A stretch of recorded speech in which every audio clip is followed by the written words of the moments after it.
Atención, columna 2, columna 2, columna 2. Camilo, aquí está el Che. Camilo, aquí está el Che.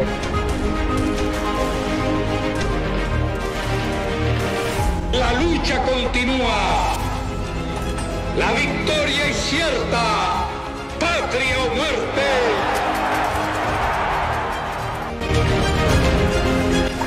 ¡Pueblo de Cuba! En estos momentos acaba de ser ajusticiado revolucionariamente el dictador Fulgencio Batista. Conversación a la hora, un podcast con el historiador y periodista Ernesto Linia Díaz. Un saludo a todos nuestros oyentes. Llegamos un mes después, justo a la hora, para volver a traer a nuestros micrófonos la voz del historiador y periodista Ernesto Linia Díaz, a quien le damos las gracias por ser la voz estelar de este tiempo de podcast. Un placer volver a estar con ustedes aquí.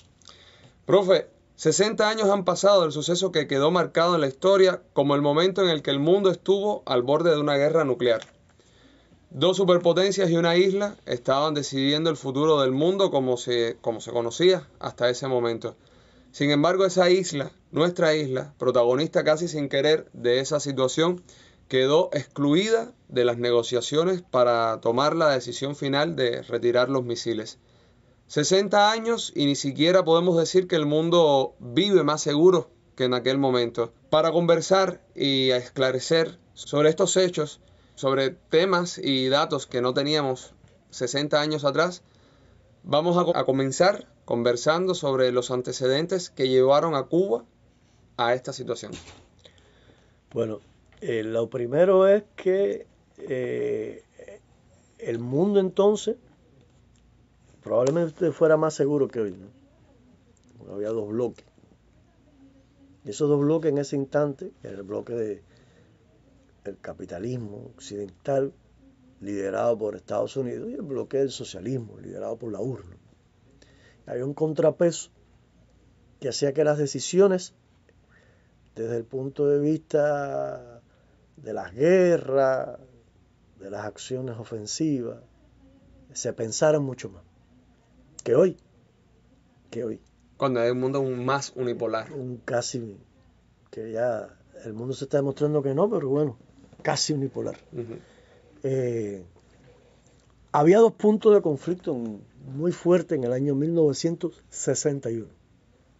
La crisis de octubre no empieza en octubre del 62, empieza prácticamente un año antes, cuando los yanquis hacen la aventura de la invasión por Playa Girón.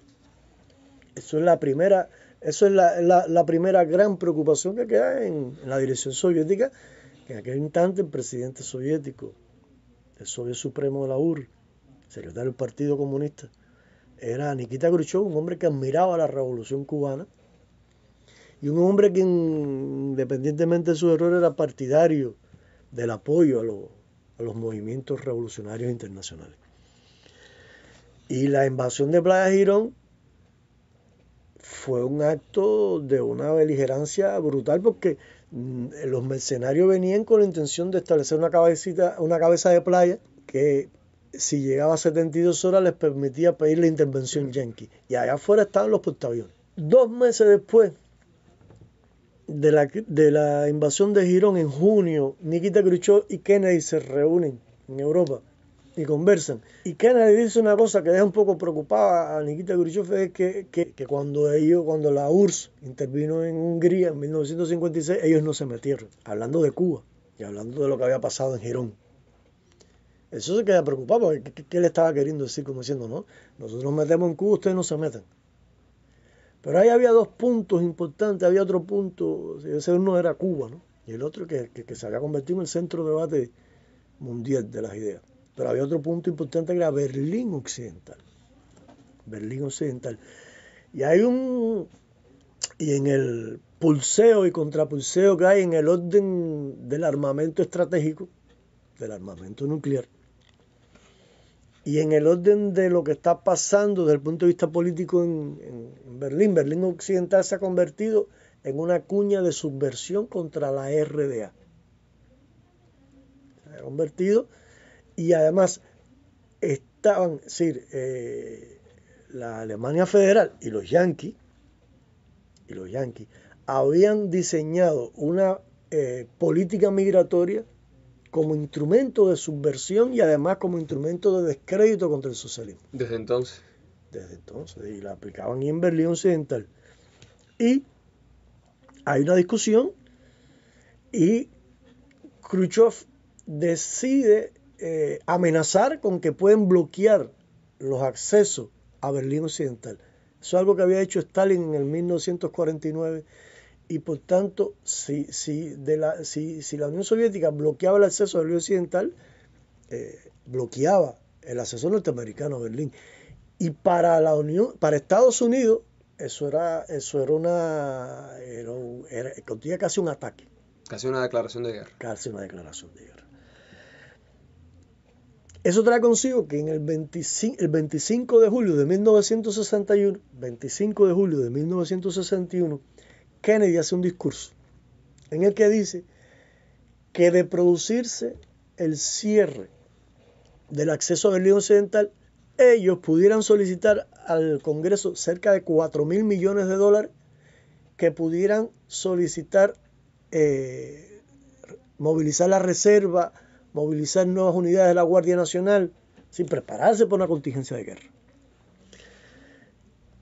Unos días más tarde, el 7 de agosto, Khrushchev hace una intervención un poco más estridente, en el mismo tono. Y hay una máxima tensión. Es una etapa en que Khrushchev decía que ellos tenían un cohete capaz de tumbar una mosca en el espacio. Sí. Y que fabricaban cohetes como si estuvieran fabricando salchichas. Entre las medidas que toman los yanquis está emplazar cohetes de alcance medio en Turquía. Ya ellos tenían cohetes de alcance medio estratégicos, nucleares. Estamos hablando de misiles nucleares. Ya ellos tenían en Gran Bretaña y tenían en Italia. Esto es lo que era público. Por tanto, estamos hablando que al emplazar esos cohetes, el total de cohetes de mediano alcance que tenían entre Gran Bretaña, Italia y Turquía apuntando hacia la URSS eran 105 misiles nucleares de alcance medio. Como usted decía, lo que se sabía a la luz pública. A la luz pública, porque ellos tenían algo que en entonces los soviéticos no sabían, 4 emplazamientos en Japón, apuntando uno hacia Pyongyang, uno hacia Beijing, uno hacia Hanoi y uno hacia Vladivostok. Tenían 35,6 megatones de capacidad nuclear apuntando a esas 4 ciudades. Entonces, lo que sí se conocía era estos de Europa. Ahora, eso deja una preocupación en los soviéticos. Porque además ese emplazamiento de los cohetes de alcance medio en Turquía fue público por tratado militar de Estados Unidos con Turquía. Entonces, el tiempo está corriendo y lo cierto es que el desenlace de Playa Girón deja un espíritu revanchista en el Pentágono y los principales estamentos militares de la CIA. Tremendo. Y empiezan a fraguar una invasión militar directa contra Cuba. Y en 1962, el año empieza caliente. El 30 de enero de 1962, en Punta del Este, Cuba es expulsada de la OEA. Pero están están fraguando la expulsión de Cuba de la OEA el 30 de enero en Punta del Este. Y en Washington, a esa misma hora, Kennedy tiene un desayuno con Alexei Azubey, que es el director de Izvestia, del periódico Izvestia, y que a su vez era el yerno de Nikita Khrushchev. Y le está diciendo, le vuelve a tocar el tema de Hungría. Le dice a Azubey que Cuba no es Hungría. Cuba es otra cosa. Y Kennedy le dice una cosa que deja más preocupado todavía a Azubey. Le dice, el problema es que para Estados Unidos es muy difícil admitir lo que está pasando en Cuba. Apenas 90 millas de nuestras costas. 6 días más tarde, el 6 de febrero, Estados Unidos declara a Cuba enemigo, que es lo que fundamenta la ley de bloqueo. El bloqueo. Por tanto, ya en ese momento los planes del Pentágono están listos. Planes de invasión terrestre, de invasión aérea, de invasión anfibia. Los planes de contingencia están listos. Y en abril empiezan a hacer maniobras militares. Maniobras militares que permiten emplazar fuerzas en las cercanías de Cuba. Entre abril del 62 y agosto del 62, los yanquis hacen varias maniobras militares, incluso de desembarco anfibio. En Vieques, en Sudamérica, en Nueva Escocia, con Canadá, en el entorno de Cuba. Y la inteligencia militar soviética describe eso. Se atribuye a Anastas Mikoyan, el viceprimer ministro ruso, soviético, que era amigo de Cuba, la frase de que Cuba constituía un portaaviones estratégico a las costas de Estados Unidos. Esa es una conversación privada con... Lo cierto es que en mayo del 62, Nikita Khrushchev está en un balneario en Varna, en Bulgaria, frente a las costas de Turquía. Se plantea que mirando las costas de Turquía, o hacia las costas de Turquía, se le ocurre la idea de, buscando la paridad, emplazar misiles En Cuba. Se lo plantea al canciller de regreso a Moscú, y ya cuando llega a Moscú lo concretan y mandan a un emisario a Cuba con esa propuesta. Estaban proponiendo emplazar 40 rampas y 60 misiles estratégicos, 36 R-12 que tenían un alcance de 2.000 kilómetros y 24 R-14 que tenían un alcance de 4.600 kilómetros. Wow. Entonces, a Fidel lo sorprende esa propuesta. No la esperaba. Lo que prima en la decisión cubana son consideraciones de orden moral. Fidel no estaba muy de acuerdo en que Cuba fuera calificada como una base soviética. Lo que pasa es que si los soviéticos le están planteando que para mantener la paridad estratégica es importante emplazar esos misiles en Cuba, y nosotros estamos siendo defendidos por la Unión Soviética, por el bloque socialista, formamos parte ya de ese bloque, era casi un acto de cobardía decirle que no. Cuando los yanquis acababan de emplazar, hacía unos meses, misiles nucleares en Turquía. Ahora, el kit de esto es que Nikita Khrushchev decide mentir. Si Fidel le dice, mira, vamos a hacerlo público, vamos a hacer un acuerdo, un tratado militar como lo hacen los yanquis como lo han hecho los yanquis con toda esta gente. Y pretendió hacerlo oculto. Oculto, decía que se podían esconder entre las palmas, una locura. Esto venir 60 misiles nucleares, 48.000 soldados, la fuerza soviética que iban a venir en el aseguramiento logístico y en el emplazamiento, 48.000 hombres. No había manera de ocultar eso. Eso es imposible, más los medios submarinos. Es decir, eso no hay manera de ocultarlo. Pero además ya, cuando tú mientes, ya estás en desventaja moral. Ya le estás diciendo a Estados Unidos que ellos se pueden poner bravos. Si tú le estás mintiendo es por algo, ¿no? Pero además es una cosa tonta, porque ya incluso ellos los soviéticos no lo sabían, pero los yanquis tenían un sistema satelital SAMO que cada 90 minutos un satélite recorría el globo terráqueo. Ellos ya tenían claridad de que tenían a favor 17 contra 1. Además, el espionaje humano, si tú no había manera de ocultar eso. No había manera de ocultar el movimiento de tropas. Tenían que venir gente de 8 puertos. Khrushchev, que era un tipo solidario, era un campesino charlatán, pero además un mentiroso. Y se ponen entonces una onda incluso el canciller de ellos en Nueva York se reúne con funcionarios yanquis y empieza que si ellos iban a tener ofensivos, defensivos, si el tratamiento... se ponen a discutir, los yanquis le preguntan, ven acá, ¿ustedes van a emplazar armamento ofensivo en Cuba? No, es defensivo nada más.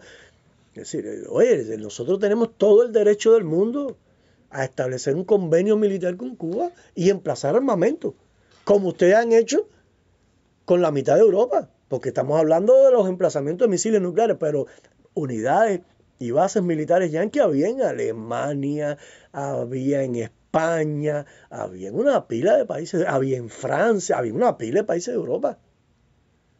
Era lo más normal del mundo con la actuación yanqui. Entran en esa chiveta.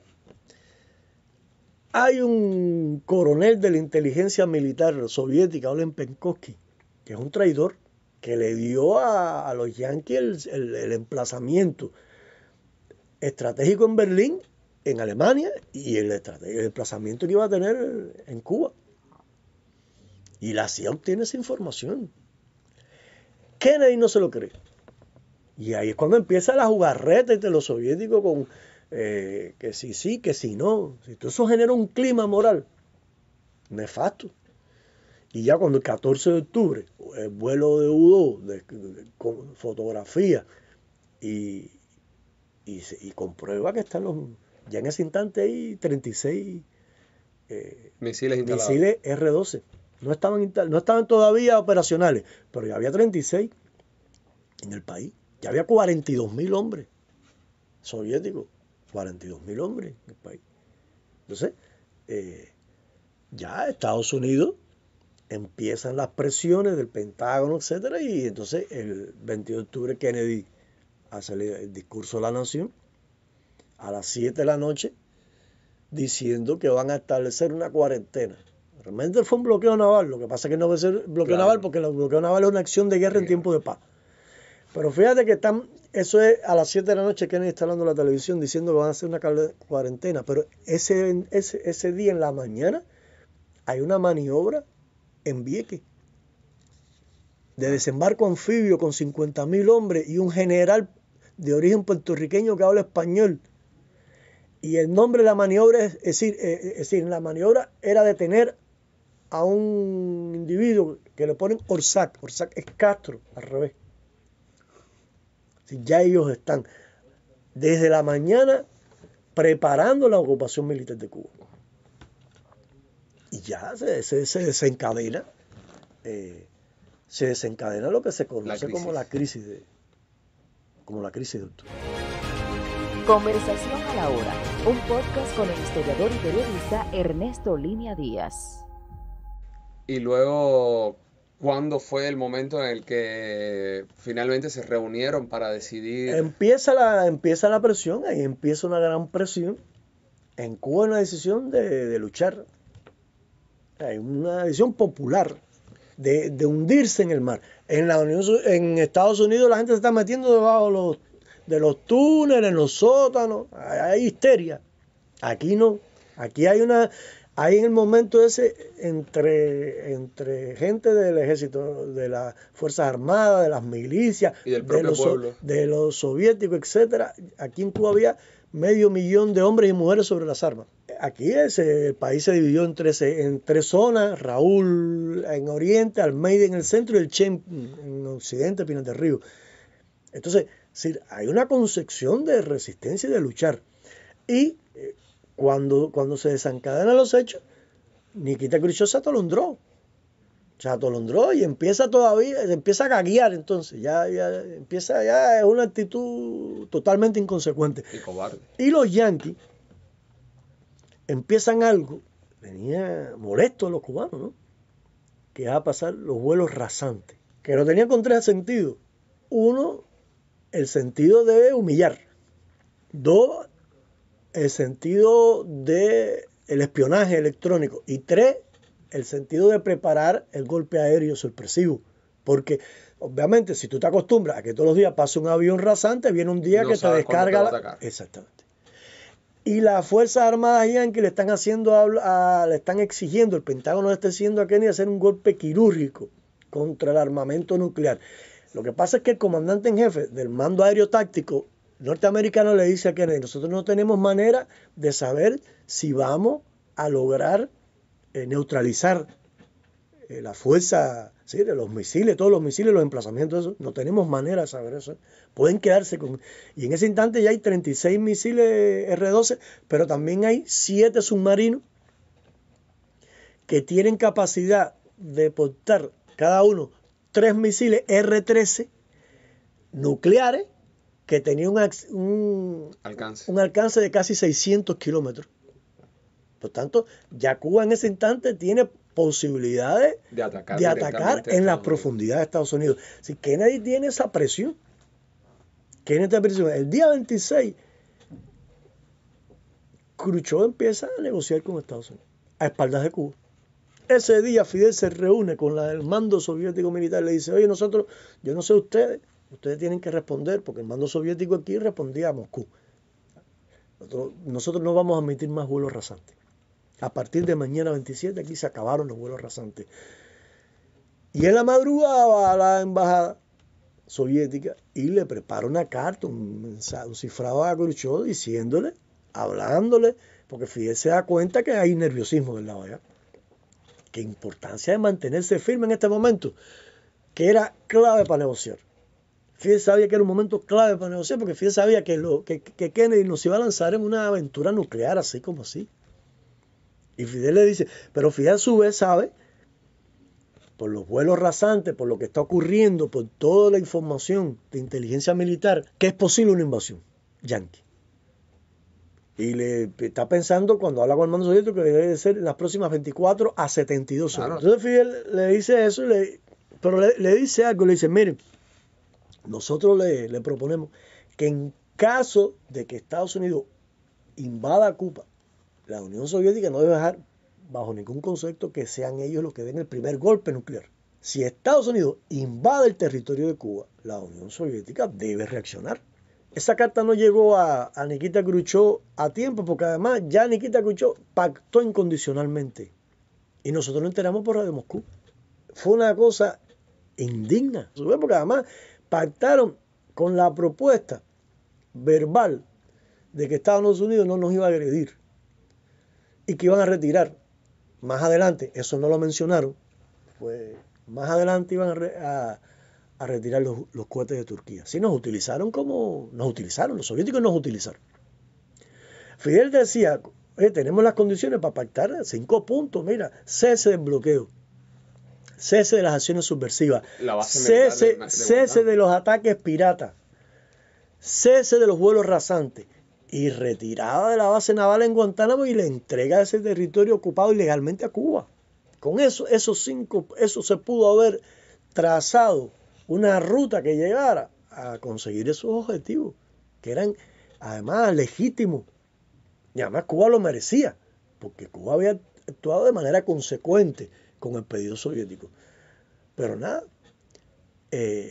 Khrushchev decidió pactar con Kennedy de manera incondicional. Hicieron peor todavía, porque los yanquis, como decía Che, tú no le puedes dar ni un tantico así, para humillar. Entonces dijeron que venían a inspeccionar en Cuba. No le bastaba la palabra. Fíjate, digo, aquí no viene nadie. Nosotros no se lo admitimos a nadie. ¿Qué hizo entonces Nikita Khrushchev? Pactó que los yanquis revisaran los buques soviéticos en el mar, en alta mar. Eso fue humillante para ellos, para los soviéticos. Claro. Es decir, el ejército que había ganado la Segunda Guerra Mundial, varios de los altos oficiales soviéticos que estaban aquí eran héroes de la Gran Guerra Patria, que además lloraron cuando se enteraron de esa noticia, porque estaban dispuestos a morirse con los cubanos, estaban dispuestos a pasar a la fase de lucha de guerrilla si ocupaban los yanquis la isla. Se sintieron humillados, eso nunca se lo perdonaron a Nikita Khrushchev, que los yanquis los revisaron sus barcos, a los ganadores de la Gran Guerra Patria. No, hombre, no, eso fue, jamás se lo perdonaron. Eso es una de las cosas que le cuesta el cargo después a Khrushchev, unos años más tarde. Entonces, ese fue un desenlace. Cuba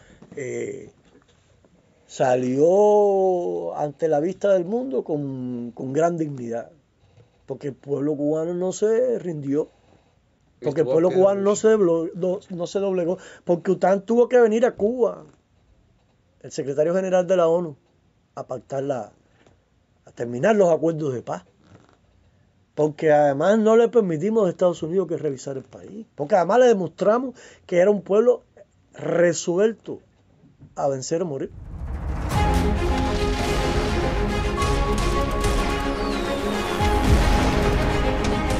Atención, columna 2, columna 2, columna 2. Camilo, aquí Sánchez. Camilo, aquí Sánchez.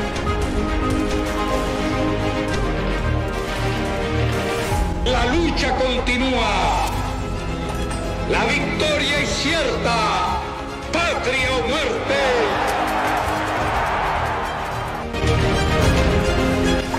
¡Pueblo de Cuba! En estos momentos acaba de ser ajusticiado revolucionariamente el dictador Fulgencio Batista. Conversación a la hora, un podcast con el historiador y periodista Ernesto Línea Díaz.